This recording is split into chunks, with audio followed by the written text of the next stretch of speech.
Bienvenue à nouveau. Nous sommes rejoints une fois de plus par le colonel Lawrence Wilkerson, ancien chef de cabinet du secrétaire d'État américain. Merci d'être venu parmi nous. J'aimerais vous interroger aujourd'hui sur ce qui se passe en ce moment entre Israël, l'Iran et les États-Unis. On a vu quelque chose d'assez remarquable, je pense. L'Iran a, en quelque sorte, étendu sa dissuasion jusqu'au Liban. Il a attaqué Israël parce qu'Israël avait attaqué le Liban. C'est, à un certain niveau, assez extraordinaire. Israël n'a pas eu besoin d'attaquer directement l'Iran, et pourtant il semble refuser d'accepter cette dissuasion élargie. Mais en même temps, il n'a pas vraiment son mot à dire, donc il ne peut qu'avancer. Comment évaluez-vous la situation aujourd'hui?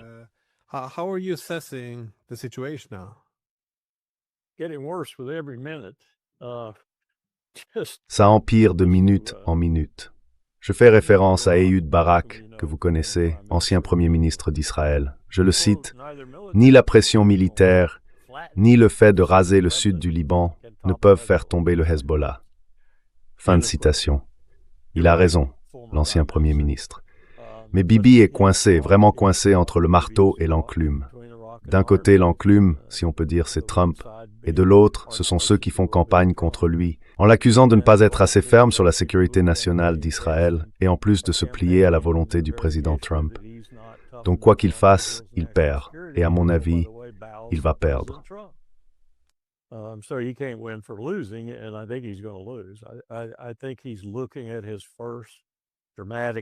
Je pense qu'il est en train de vivre sa première vraie défaite marquante de toute sa longue carrière politique.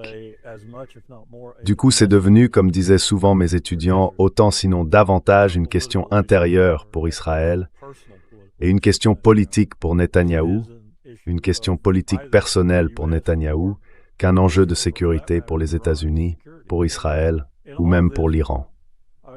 Et dans tout ça, j'étais justement sur un autre podcast récemment, on en a parlé, et j'ai un peu insisté sur ce point. Tout ça passe à côté du vrai sujet, du cœur de cette lutte, de cet aspect précis du conflit. Ce dont il s'agit vraiment, c'est d'un État palestinien et de ce qu'Israël a fait entre-temps aux Palestiniens.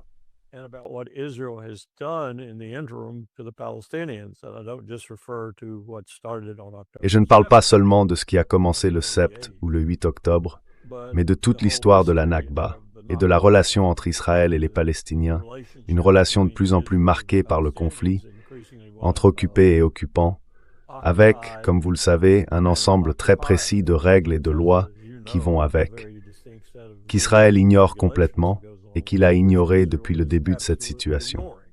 Alors, si on n'arrive pas à aborder cette question, et on dirait bien qu'on ne veut pas l'aborder, eh bien on tourne en rond. En réalité, ce qui se passe aujourd'hui, c'est que des Palestiniens continuent de mourir, à un rythme d'environ 30 à 35 par jour.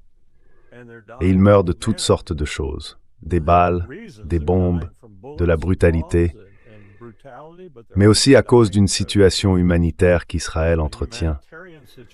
Une situation qui ressemble à un système mafieux, où par exemple, une douzaine d'œufs coûte $250 aux Palestiniens, et qui au passage enrichit beaucoup de monde, y compris de nombreux Égyptiens.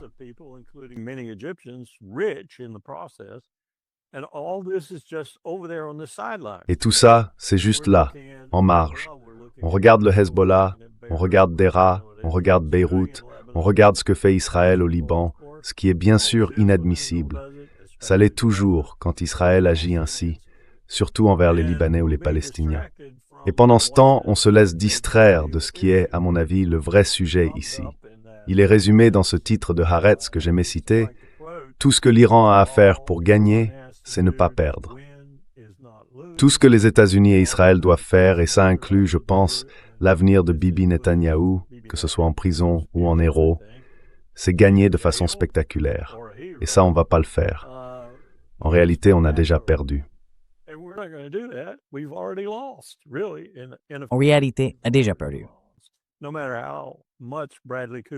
Peu importe combien Bradley Cooper s'en défend, peu importe combien de nouveaux drones rétro-conçus il achète pour attaquer l'Iran, peu importe combien de bombes il prévoit de larguer, nous avons perdu. Il y a un autre article dans le Jerusalem Post qui revient longuement sur la théorie de Mackinder, si on veut, mais qui soulève tout de même des points intéressants. Il dit que l'Iran n'a pas une seule arme nucléaire, mais 3. La première, c'est le détroit d'Ormuz. Et nous avons clairement démontré que nous ne savons pas comment gérer cette arme. La deuxième, c'est sa relation à la manière de Mackinder avec la puissance du cœur continental, la Russie et la Chine.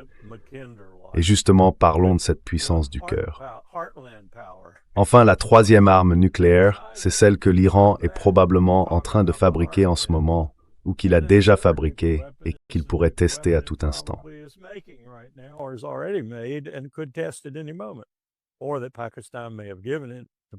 Ou alors, c'est peut-être le Pakistan qui l'a fournie, selon la version de la rumeur à laquelle on croit. Alors, où en est-on dans tout ça? On en est au point où le président Trump déclare qu'il n'a jamais dit qu'il serait le président qui ne déclencherait pas de guerre. Sérieusement? Vous plaisantez? Je veux dire, vos mensonges sont innombrables, ils touchent à tous les sujets dont vous parlez, mais celui-là, franchement, il dépasse l'entendement. Et je pense pas que nous ayons... En même temps, il faut que je parle de la situation intérieure ici dans ce pays. On fonce droit vers la catastrophe, à mon avis, en ce qui concerne les élections de mi-mandat, et je n'ai aucune idée de ce qu'il compte faire face à ce désastre. Parallèlement, Tom Cotton au Sénat et d'autres à la Chambre, mais surtout Johnson, le président, travaillent à nous coller à Israël d'une manière telle que, une fois le ciment sec, rien ne pourra plus le briser, et Israël en tirera la plus grande partie des avantages.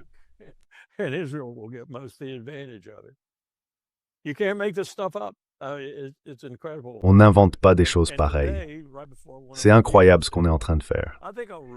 Et aujourd'hui, juste avant de venir te parler, je me suis dit, tiens, je vais jeter un œil à mon menu YouTube parce que j'ai ce truc que j'ai configuré. Je regarde, je descends la liste de toutes les interviews des dernières 24 heures avec des gens comme toi, Doug McGregor, John Mearsheimer, Jeffrey Sachs et plein d'autres que j'ai notés et que je consulte. Pas une seule sur l'Ukraine. Pas une seule. Rien d'identifiable dans les titres, en tout cas. Peut-être qu'ils en parlent dans le podcast, dans le contenu même. Alors, où est passée l'Ukraine? Où est-elle maintenant? Nulle part. En réalité, la situation devient de plus en plus dangereuse. Et je ne m'attends pas à ce que Poutine utilise une arme nucléaire demain matin, mais je pourrais bien m'y attendre un jour si on continue sur cette voie avec ces idiots en Europe.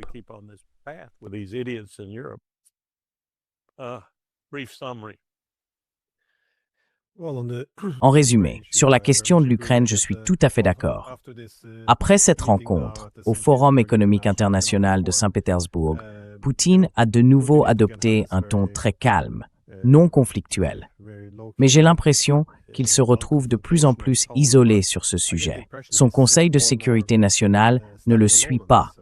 Et les gens autour de lui semblent tous dire que ça suffit, que trop c'est trop. Les Européens, eux, expriment ouvertement leur intention de continuer à nous attaquer. On sait qu'ils utilisent le territoire des pays de l'OTAN pour le faire. On sait que ce sont leurs armes. On sait qu'ils assurent le ciblage. Alors pourquoi est-ce qu'on ne fait rien?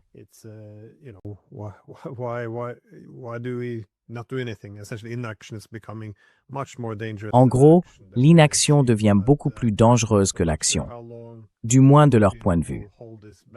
Donc, je ne sais pas combien de temps Poutine va encore retenir tout ça.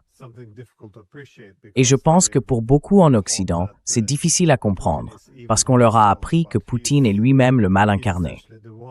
Mais en réalité, c'est lui qui maintient la retenue russe, et cette retenue devient aujourd'hui très coûteuse pour la Russie. Si elle disparaît bientôt, les conséquences seront graves. Donc non, je pense qu'on avance en somnambule vers une catastrophe majeure. Et oui, je crois, je ne sais pas si vous avez utilisé le mot « idiot » en Europe, mais ce serait sans doute un terme assez juste, disons, pour désigner la classe politique et leur relais dans les médias.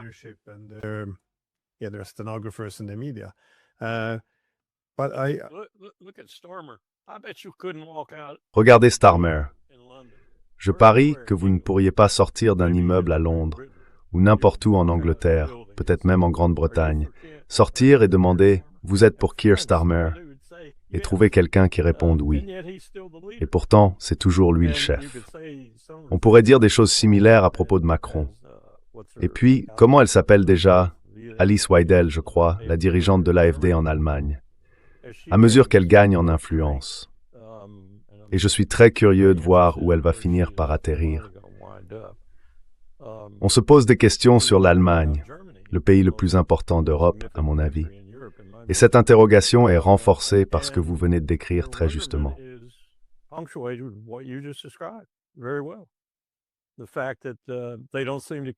Le fait est qu'ils n'ont pas l'air de s'en soucier.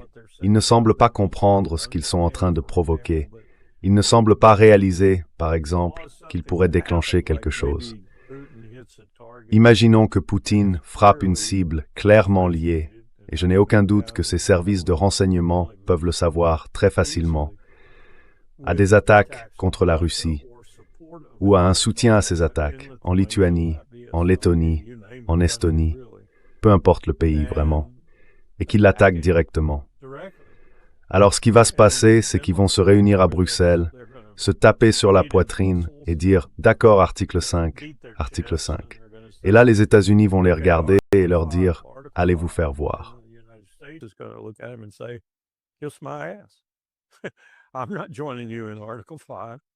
Je ne te rejoins pas sur l'article 5. Je veux dire, après tout, il a frappé quelque chose qui représentait un danger pour lui.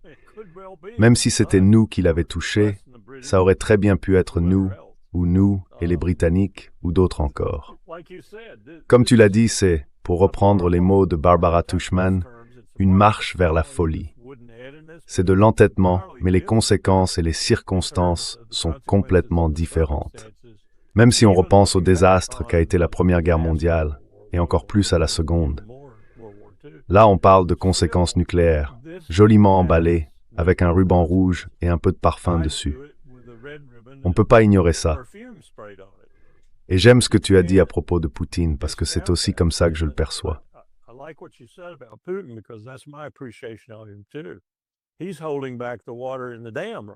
En ce moment, il retient littéralement l'eau derrière le barrage. Ce n'est pas comme si, dans ce pays, les gens disaient qu'ils faisaient face à une forte opposition à ce qu'il fait. Ils veulent que la guerre se termine. Oui, peut-être qu'ils veulent que la guerre se termine, mais ils veulent qu'elle se termine strictement selon les conditions russes. Et en fait, ils le freinent dans sa prudence, dans sa retenue, et dans sa volonté de faire tout ce qu'il peut, tant qu'il n'entre pas directement en guerre avec l'OTAN.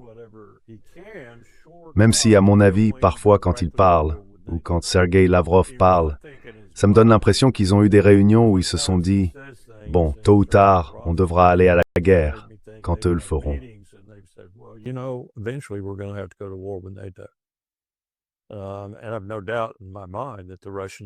Je n'ai aucun doute que l'état-major russe travaille d'arrache-pied sur des plans pour ça, de bout en bout, probablement en commençant par Kaliningrad. Mais c'est une situation très dangereuse, et on ne semble tout simplement pas en avoir conscience. Quand on regarde nos médias ici, Glenn, on a l'impression que l'Ukraine n'est qu'un sujet secondaire, dont on parle peut-être une fois par semaine, juste pour rappeler à quel point Poutine est un salaud. Et ce qui se passe au Levant, même si ça a des conséquences énormes, parce qu'on dirait que Trump est en train de perdre, eh bien, beaucoup de gens dans ce pays, je dirais peut-être 50 à 60% des gens lucides, ne s'en préoccupent pas vraiment.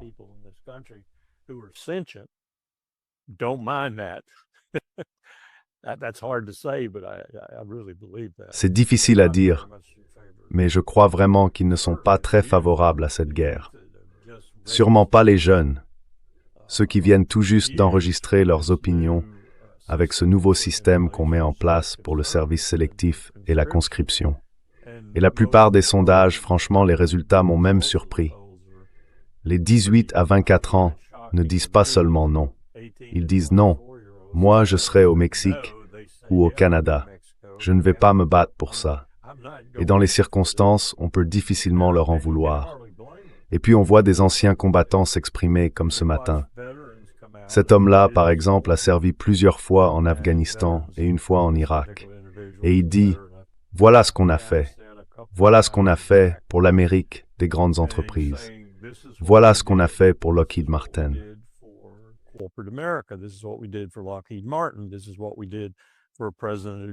Voilà ce qu'on a fait pour un président qui ne savait pas ce qu'il faisait. Pour des présidents, au pluriel, qui ne savaient pas ce qu'ils faisaient. Voilà ce qu'on faisait pour la machine de guerre. Voilà ce qu'on fait pour le complexe militaro-industriel. On le sait très bien. Et ces jeunes de 18 à 24 ans qui sont sur le point d'être appelés ne le savent peut-être pas de façon à pouvoir le formuler clairement. Mais une chose est sûre, ils n'iront pas faire la guerre pour Donald Trump. Alors pourquoi est-ce qu'on parle encore de ça? Et pourquoi est-ce qu'on s'intéresse, comme on me dit que l'amiral Bradley Cooper le fait, à un drone iranien rétro-ingénieré qu'on pense être un tournant stratégique en Iran? Rien ne va changer la donne en Iran. Aucun drone, aucun gadget de guerre, rien de tout ça ne changera quoi que ce soit. Parce que cette théorie de Mackinder, à mon avis, elle est juste.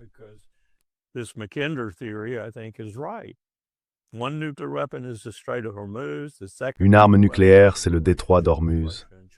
La deuxième, c'est la relation avec la Russie et la Chine.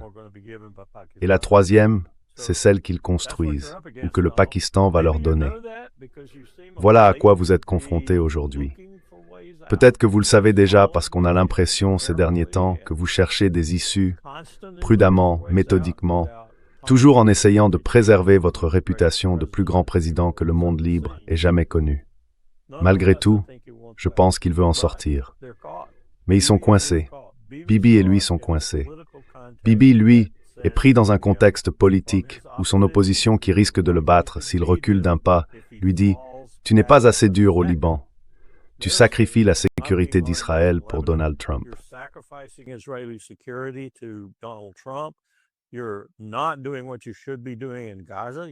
Tu ne fais pas ce que tu devrais faire à Gaza. Tu ne les achèves pas.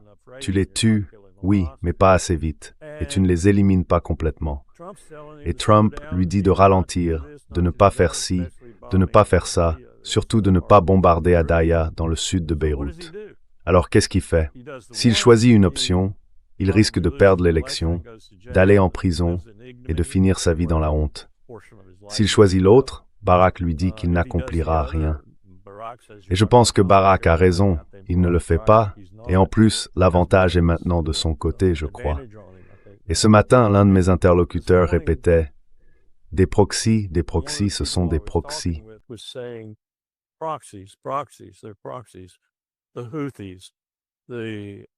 Les Houthis, le Hezbollah, le Hamas, on dit que ce sont des proxys. Moi j'ai dit non, ce ne sont pas des proxys, ce sont des alliés. Des alliés tout comme nous avons les nôtres. Et ce ne sont pas non plus des terroristes. Je peux vous faire un bon argument juridique aussi bien dans le cadre du droit international que du droit national. Je peux démontrer la distinction entre puissance occupante et peuple occupé, et même justifier la position du Hamas. Ce n'est pas vraiment une excuse.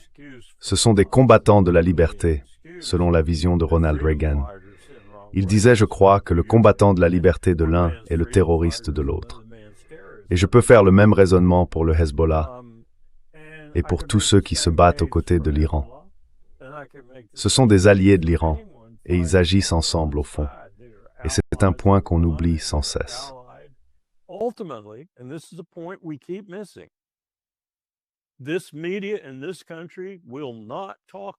Les médias de ce pays n'en parlent pas de façon claire et sensée.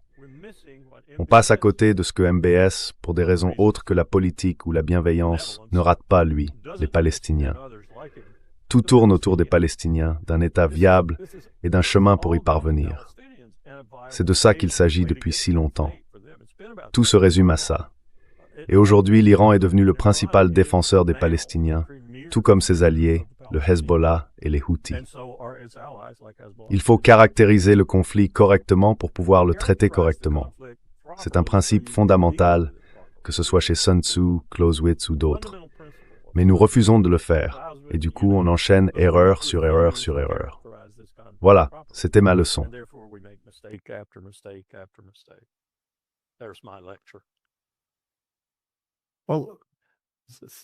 Eh bien, comme vous l'avez dit, Je pense que, oui, résoudre la question palestinienne, c'est clairement le cœur du problème. Et si Israël opérait un changement fondamental dans sa politique étrangère, c'est-à-dire s'il abandonnait cette stratégie du clean break, qui consiste simplement à dominer son voisinage, je pense que nous devrions. Même Kagan y a apparemment renoncé, oui, je sais. Eh bien, je pense qu'à ce stade, il faut effectivement trouver un moyen de s'entendre avec l'Iran. Mais pour y parvenir, il faut aussi essayer de régler la question palestinienne. Parce que dans une certaine mesure, je peux comprendre pourquoi les Israéliens ont agi comme ils l'ont fait ces 30 dernières années. Quand on a derrière soi l'hégémon mondial tout-puissant, les États-Unis, qui vous disent que vous n'avez pas vraiment besoin de faire de compromis, pourquoi en feriez-vous un? Mais quand on voit que cet hégémon est en déclin et que demain, votre position sera plus faible qu'aujourd'hui, c'est bien le moment de conclure un accord.